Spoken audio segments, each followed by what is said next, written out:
ਸਾਧ ਸੰਗਤ ਜੀ, ਇੱਕ ਸਮੇਂ ਦੀ ਗੱਲ ਹੈ। ਇੱਕ ਪਿੰਡ ਦੇ ਵਿੱਚ ਪਹਾੜ ਦੇ ਥੱਲੇ ਉੱਚੇ ਜਿਹੇ ਸਥਾਨ ਤੇ ਕੋਈ ਸਾਧੂ ਤਪੱਸਿਆ ਕਰ ਰਿਹਾ ਹੈ। ਕਾਫੀ ਦਿਨਾਂ ਤੋਂ ਪ੍ਰਮਾਤਮਾ ਦੀ ਭਜਨ ਬੰਦਗੀ ਕਰਦਾ ਹੈ, ਪ੍ਰਮਾਤਮਾ ਦੀ ਪ੍ਰਾਪਤੀ ਦੇ ਲਈ ਤਪ ਕਰ ਰਿਹਾ ਹੈ। ਸਾਧ ਸੰਗਤ ਜੀ, ਇੱਕ ਦਿਨ ਬਾਰਿਸ਼ ਸ਼ੁਰੂ ਹੋ ਜਾਂਦੀ ਹੈ, ਮੀਂਹ ਪੈਣਾ ਸ਼ੁਰੂ ਹੋ ਜਾਂਦਾ ਹੈ। ਮੀਂਹ ਲਗਾਤਾਰ ਪੈਂਦਾ ਰਹਿੰਦਾ ਹੈ। ਇੱਕ ਦਿਨ ਬੀਤਦਾ ਹੈ, 2 ਦਿਨ ਬੀਤਦੇ ਹਨ। ਤਾਂ ਉਸ ਸਾਧੂ ਕੋਲੋਂ ਇੱਕ ਹੋਰ ਸਾਧੂ ਗੁਜ਼ਰਦਾ ਹੈ। ਉਸ ਨੂੰ ਕਹਿੰਦਾ ਹੈ ਕਿ ਮਹਾਰਾਜ, ਥੱਲੇ ਪਿੰਡ ਦੇ ਵਿੱਚ ਬੜੇ ਜ਼ੋਰ ਦੀ ਬਾਰਿਸ਼ ਹੋ ਰਹੀ ਹੈ, ਨੀਵੇਂ ਇਲਾਕਿਆਂ ਦੇ ਵਿੱਚ ਬਾੜ ਆ ਗਈ ਹੈ, ਪਾਣੀ ਭਰਿਆ ਹੋਇਆ ਹੈ ਤੇ ਉੱਪਰ ਵੀ ਆ ਸਕਦੀ ਹੈ। ਆਓ ਪਹਾੜ ਤੇ ਚੱਲਦੇ ਹਾਂ, ਉੱਥੇ ਜਾ ਕੇ ਤੁਸੀਂ ਤਪ ਕਰ ਲੈਣਾ, ਭਜਨ ਬੰਦਗੀ ਕਰ ਲੈਣਾ। ਪਰ ਸਾਧੂ ਮੁਸਕਰਾਉਂਦਾ ਹੈ ਕਿ ਮੈਂ ਉਸ ਪ੍ਰਮਾਤਮਾ ਦੀ ਭਜਨ ਬੰਦਗੀ ਕਰ ਰਿਹਾ, ਮੈਨੂੰ ਮੌਤ ਦਾ ਕੀ ਡਰ। ਇਹ ਸਭ ਕੁਝ, ਇਹ ਕੁਦਰਤ ਉਸ ਪ੍ਰਮਾਤਮਾ ਦੀ ਦੇਣ ਹੈ। ਉਹ ਸਾਧੂ ਉੱਪਰ ਪਹਾੜ ਵੱਲ ਚਲਾ ਜਾਂਦਾ ਹੈ। ਕੁਝ ਸਮਾਂ ਬੀਤਦਾ ਹੈ। ਸਾਧ ਸੰਗਤ ਜੀ, ਇੱਕ ਗਰੀਬ ਜਿਹਾ ਦਿਖਣ ਵਾਲਾ ਵਿਅਕਤੀ ਉੱਥੋਂ ਗੁਜ਼ਰਦਾ ਹੈ। ਉਹ ਸਾਧੂ ਅੱਗੇ ਬੇਨਤੀ ਕਰਦਾ ਹੈ ਕਿ ਮਹਾਰਾਜ, ਨੀਵੇਂ ਇਲਾਕਿਆਂ ਦੇ ਵਿੱਚ ਪਾਣੀ ਭਰਿਆ ਹੋਇਆ ਹੈ, ਬਾੜ ਆ ਗਈ ਹੈ, ਹੜ੍ਹ ਆ ਗਏ ਨੇ, ਆਓ ਉੱਪਰ ਪਹਾੜ ਵੱਲ ਚੱਲਦੇ ਹਾਂ। ਹੋ ਸਕਦਾ ਹੈ ਜੋ ਮੀਂਹ ਦਾ ਪਾਣੀ ਹੈ ਇੱਥੋਂ ਤੱਕ ਆ ਜਾਵੇ, ਉੱਥੇ ਜਾ ਕੇ ਤੁਸੀਂ ਭਜਨ ਬੰਦਗੀ ਕਰ ਲੈਣਾ, ਤਪ ਕਰ ਲੈਣਾ। ਸਾਧੂ ਫੇਰ ਮੁਸਕਰਾਉਂਦਾ ਹੈ ਕਿ ਮੈਂ ਮੌਤ ਤੋਂ ਡਰਦਾ ਨਹੀਂ ਹਾਂ, ਮੈਂ ਤਾਂ ਉਸ ਪ੍ਰਮਾਤਮਾ ਦਾ ਜਪ ਤਪ ਕਰ ਰਿਹਾ ਜਿਸ ਨੇ ਸਾਰਾ ਸੰਸਾਰ ਬਣਾਇਆ ਆ। ਇਹ ਜੋ ਕੁਝ ਹੋ ਰਿਹਾ ਉਸ ਪ੍ਰਮਾਤਮਾ ਦੀ ਦੇਣ ਹੈ। ਇਹ ਮੀਂਹ ਵੀ ਉਸਨੇ ਪਵਾਇਆ ਹੈ, ਤਾਂ ਮੈਂ ਪ੍ਰਮਾਤਮਾ ਤੋਂ ਕਿਉਂ ਡਰਾਂ, ਮੈਂ ਮੌਤ ਤੋਂ ਕਿਉਂ ਡਰਾਂ। ਥੋੜੀ ਦੇਰ ਬਾਅਦ ਸਾਧ ਸੰਗਤ ਜੀ, ਉਹ ਗਰੀਬ ਵਿਅਕਤੀ ਵੀ ਉੱਪਰ ਚਲਾ ਜਾਂਦਾ ਹੈ ਪਹਾੜ ਵੱਲ। ਫਿਰ ਇੱਕ ਬਹੁਤ ਵੱਡਾ ਕਾਫਲਾ ਪਿੰਡ ਵਾਲਿਆਂ ਦਾ ਉਹ ਉੱਥੋਂ ਗੁਜ਼ਰ ਰਿਹਾ ਹੈ। ਉਹ ਵੀ ਉਸ ਸਾਧੂ ਨੂੰ ਬੇਨਤੀ ਕਰਦੇ ਨੇ ਕਿ ਮਹਾਰਾਜ, ਪੂਰੇ ਪਿੰਡ ਦੇ ਵਿੱਚ ਪਾਣੀ ਭਰ ਗਿਆ ਆ ਤੇ ਜ਼ੋਰ ਦੀ ਬਾਰਿਸ਼ ਹੋ ਰਹੀ ਹੈ, ਆਓ ਆਪਾਂ ਉੱਪਰ ਚੱਲਦੇ ਹਾਂ, ਪਾਣੀ ਇੱਥੋਂ ਤੱਕ ਵੀ ਆ ਸਕਦਾ ਹੈ। ਸਾਧੂ ਫੇਰ ਸਭ ਨੂੰ ਮੁਸਕਰਾ ਕੇ ਕਹਿੰਦਾ ਹੈ ਕਿ ਮੈਂ ਮੌਤ ਤੋਂ ਡਰਦਾ ਨਹੀਂ ਹਾਂ, ਮੈਂ ਉਸ ਪ੍ਰਮਾਤਮਾ ਦੀ ਭਜਨ ਬੰਦਗੀ ਕਰ ਰਿਹਾ ਆ ਜਿਸ ਨੇ ਸਾਰਾ ਸੰਸਾਰ ਬਣਾਇਆ ਆ, ਜਿਸ ਦੇ ਹੁਕਮ ਦੇ ਵਿੱਚ ਇਹ ਸਭ ਕੁਝ ਹੈ। ਇਹ ਬਾਰਿਸ਼ ਵੀ ਉਸ ਦੀ ਹੀ ਦੇਣ ਹੈ, ਇਹ ਜੋ ਪਾਣੀ ਭਰਿਆ ਹੈ ਉਸ ਦੇ ਹੁਕਮ ਦੇ ਵਿੱਚ ਹੀ ਹੈ। ਤਾਂ ਸਾਧ ਸੰਗਤ ਜੀ, ਉਹ ਕਾਫਲਾ ਵੀ ਉੱਪਰ ਚਲਾ ਜਾਂਦਾ ਹੈ।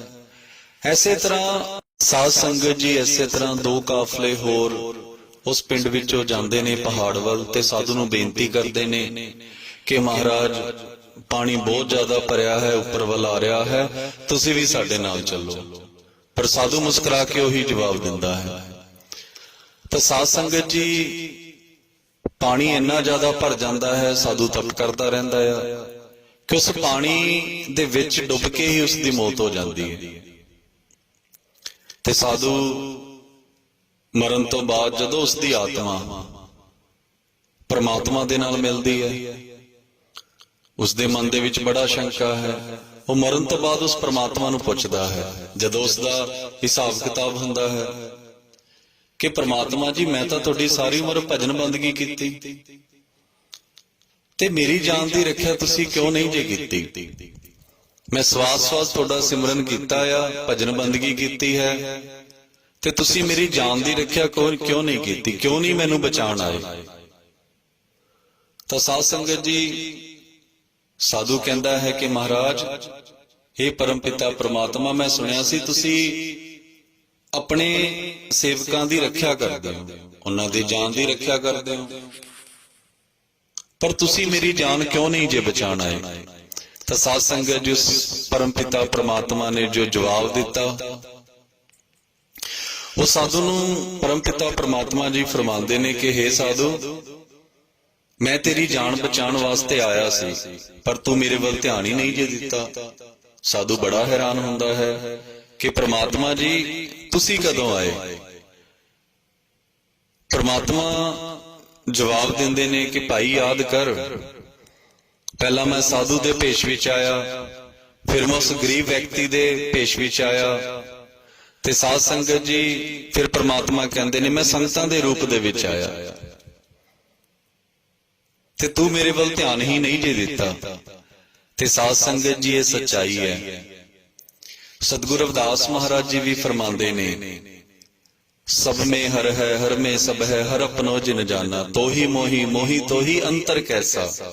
ਕਿ ਭਾਈ ਹਰ ਜੀਵ ਦੇ ਵਿੱਚ ਪ੍ਰਮਾਤਮਾ ਬੈਠਾ ਆ, ਹਰ ਇਨਸਾਨ ਦੇ ਵਿੱਚ ਉਹ ਪਰਮਪਿਤਾ ਪ੍ਰਮਾਤਮਾ ਵਾਹਿਗੁਰੂ ਸੋਹੰ ਸਤਨਾਮ ਬੈਠਾ ਆ। ਤੇ ਜੇ ਅਸੀਂ ਕਹਿ ਦਈਏ ਕਿ ਪ੍ਰਮਾਤਮਾ ਸਾਨੂੰ ਦਰਸ਼ਨ ਦੇਵੇਗਾ, ਉਸੇ ਤਰ੍ਹਾਂ ਜਿਵੇਂ ਅਸੀਂ ਕਲਪਨਾ ਕਰਦੇ ਹਾਂ ਕਿ ਉਹਦੇ ਹੱਥ ਦੇ ਵਿੱਚ ਇਸ ਤਰ੍ਹਾਂ ਦੇ ਔਜ਼ਾਰ ਹੋਣਗੇ, ਹਥਿਆਰ ਹੋਣਗੇ, ਸਿਰ ਤੇ ਮੁਕਟ ਹੋਵੇਗਾ, ਤਾਂ ਸਾਧ ਸੰਗਤ ਜੀ ਪ੍ਰਮਾਤਮਾ ਇਨਸਾਨਾਂ ਦੇ ਵਿੱਚ ਹੀ ਵਸਦਾ ਹੈ। ਇਹ ਸਤਿਗੁਰਾਂ ਦੀ ਬਾਣੀ ਦਾ ਫਰਮਾਨ ਵੀ ਹੈ, ਤੋਹੀ ਮੋਹੀ ਮੋਹੀ ਤੋਹੀ ਅੰਤਰ ਕੈਸਾ। ਕਿ ਹੇ ਜੀਵ ਤੇਰੇ ਤੇ ਪ੍ਰਮਾਤਮਾ ਦੇ ਵਿੱਚ ਕੋਈ ਭੇਦ ਨਹੀਂ ਹੈ, ਸਭ ਗੋਬਿੰਦ ਹੈ ਸਭ ਗੋਬਿੰਦ ਹੈ। ਸਤਿਗੁਰੂ ਨਾਮਦੇਵ ਜੀ ਫਰਮਾਉਂਦੇ ਨੇ ਗੋਬਿੰਦ ਬਿਨ ਨਹੀਂ ਕੋਈ। ਕਿ ਭਾਈ ਇਸ ਸੰਸਾਰ ਦੇ ਵਿੱਚ ਕੋਈ ਐਸਾ ਜੀਵ ਨਹੀਂ ਹੈ ਜਿਸ ਦੇ ਵਿੱਚ ਪ੍ਰਮਾਤਮਾ ਦਾ ਵਾਸਾ ਨਾ ਹੋਵੇ। ਤੇ ਸਾਧ ਸੰਗਤ ਜੀ ਯਾਦ ਰੱਖਣਾ, ਜਦੋਂ ਵੀ ਪ੍ਰਮਾਤਮਾ ਬੋਲਦਾ ਆ ਇਨਸਾਨਾਂ ਦੇ ਅੰਦਰੋਂ ਹੀ ਬੋਲਦਾ ਹੈ। ਐਸੇ ਕਰਕੇ ਸਤਿਗੁਰਾਂ ਨੇ ਫਰਮਾਇਆ ਕਿ ਭਾਈ ਜੋ ਇਨਸਾਨੀਅਤ ਦੀ ਸੇਵਾ ਆ ਇਹ ਸਭ ਤੋਂ ਵੱਡੀ ਸੇਵਾ ਹੈ, ਇਹੀ ਨਾਰਾਇਣ ਦੀ ਸੇਵਾ ਹੈ। ਜਦੋਂ ਅਸੀਂ ਮਨੁੱਖਤਾ ਨੂੰ ਨਫ਼ਰਤ ਕਰਦੇ ਹਾਂ ਤਾਂ ਇਹਦਾ ਮਤਲਬ ਉਸ ਪ੍ਰਮਾਤਮਾ ਨੂੰ ਨਫ਼ਰਤ ਕਰ ਰਹੇ ਹਾਂ। ਤੇ ਸਾਧ ਸੰਗਤ ਜੀ ਜਦੋਂ ਅਸੀਂ ਮਨੁੱਖਤਾ ਦੀ ਸੇਵਾ ਕਰਦੇ ਹਾਂ ਇਸ ਦਾ ਮਤਲਬ ਉਸ ਪ੍ਰਮਾਤਮਾ ਦੀ ਸੇਵਾ ਕਰਦੇ ਹਾਂ। ਤੇ ਅਸੀਂ ਉਡੀਕ ਕਰਦੇ ਰਹਿੰਦੇ ਹਾਂ ਕਿ ਕਦੋਂ ਪ੍ਰਮਾਤਮਾ ਆਵੇਗਾ। ਸਾਧ ਸੰਗਤ ਜੀ ਇਨਸਾਨਾਂ ਦੇ ਵਿੱਚ ਹੀ ਪ੍ਰਮਾਤਮਾ ਵਸਦਾ ਆ। ਆਓ ਇੱਕ ਦੂਜੇ ਨਾਲ ਪਿਆਰ ਕਰੀਏ, ਇੱਕ ਦੂਜੇ ਜ਼ਰੂਰਤਮੰਦ ਦੀ ਜ਼ਰੂਰਤ ਪੂਰੀ ਕਰੀਏ, ਰੋਂਦੇ ਨੂੰ ਹਸਾਈਏ, ਭੁੱਖੇ ਨੂੰ ਰੋਟੀ ਖਵਾਈਏ। ਐਸਾ ਚਾਹੂੰ ਰਾਜ ਮੈਂ ਜਹਾਂ ਮਿਲੇ ਸਬਨ ਕੋ ਅੰਨ, ਛੋਟ ਬੜੇ ਸਭ ਸੰਬਸੈ ਰਵਿਦਾਸ ਰਹਿ ਪ੍ਰਸੰਨ। ਤੇ ਸਾਧ ਸੰਗਤ ਜੀ ਜੋ ਵੀ ਜ਼ਰੂਰਤਮੰਦ ਹੈ ਉਸਦੀ ਜ਼ਰੂਰਤ ਪੂਰੀ ਕਰਨਾ ਹੀ ਇਨਸਾਨੀਅਤ ਦੀ ਸੇਵਾ ਹੈ। ਤੇ ਜੋ ਦੁਸ਼ਟ ਲੋਕ ਨੇ ਬੱਚਿਆਂ ਨੂੰ ਨਸ਼ਿਆਂ ਤੇ ਲਗਾ ਰਹੇ ਨੇ, ਸ਼ਰਾਬਾਂ ਵੇਚਦੇ ਨੇ, ਨਸ਼ੇ ਵੇਚਦੇ ਨੇ, ਕੁਕਰਮ ਕਰਦੇ ਨੇ, ਸਾਧ ਸੰਗਤ ਜੀ ਉਸ ਪ੍ਰਮਾਤਮਾ ਦੇ ਦਰਗਾਹ ਦੇ ਵਿੱਚ ਉਹਨਾਂ ਦਾ ਹਿਸਾਬ ਆਉਣਾ ਹੈ। ਧਰਮ ਰਾਏ ਜਬ ਲੇਖਾ ਮੰਗੈ ਕਿਆ ਮੁਖ ਲੈ ਕੇ ਜਾਏਗਾ, ਰਾਮ ਸਿਮਰ ਪਛਤਾਏਗਾ ਮਨ। ਸੋ ਆਓ ਅੱਜ ਦੀ ਇੰਨੀਆਂ ਕੁ ਬੇਨਤੀਆਂ ਪ੍ਰਵਾਨ ਕਰੀਏ। ਹੋਈਆਂ ਭੁੱਲਾਂ ਚੁੱਕਾਂ ਦੀਆਂ क्षमा, ਜੋ ਤੇਰੀ ਸ਼ਰਨਾਗਤਾ ਤਿਨ ਨਾਹੀ ਭਾਰ, ਊਚ ਨੀਚ ਤੁਮ ਤੇ ਤਰਿਆਲ ਸੰਸਾਰ।